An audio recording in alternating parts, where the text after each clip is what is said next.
নমস্কার, পরিবার সুরক্ষার একটি নতুন ভিডিওতে আপনাদের সকলকে জানাই স্বাগত।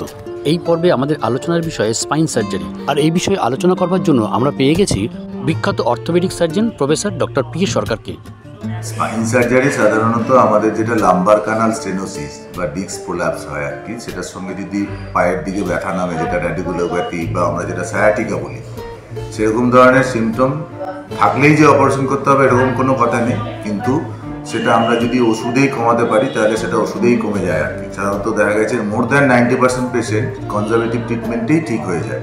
যাদের ক্ষেত্রে কনজারভেটিভ ট্রিটমেন্টের একটা টাইম আছে, সেই নির্দিষ্ট টাইমের পরেও ধরো 1 থেকে 1.5 মাস বা 2 মাস ধরেও করে কমছে না, সেক্ষেত্রে আমাদেরকে করতে হয়। আর আরেকটা স্পাইনাল সার্জারির ব্যাপার হচ্ছে যে ইমার্জেন্সি, যেটাতে আর কি দেখা যায় যে পেচ্ছাপ বন্ধ হয়ে গেছে। অনেক সময় সেটাকে বলে কডা ইকুইনা সিনড্রোম, ওটাতে পেচ্ছাপের যে যেখান থেকে নার্ভের রুটগুলো বেরোয় তার উপরে যদি ডিস্ক প্রোল্যাপস হয়ে যায়, সাধারণত যে স্যাক্রাল সেগমেন্টটাতে S1 S2 S3, তখন ইমিডিয়েট করতে হয়।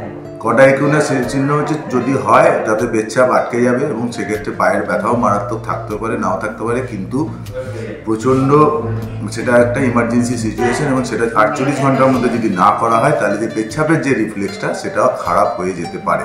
স্যার, এতে কি প্যারালাইজড হওয়ার সম্ভাবনা আছে স্যার? লাম্বার ডিস্কের যদি কোনো সমস্যা হয় তাহলে প্যারালাইসিসের সম্ভাবনা নেই বললেই চলে, কারণ লাম্বার ডিস্কের মধ্যে থেকে যে জায়গাগুলো যায় সেগুলো মেনলি পায়ের দিকে কয়েকটা আঙুলের মধ্যেই আমরা ওইগুলোকে দেখতে, মাসেল পাওয়ারের সাপ্লাইগুলোই করে।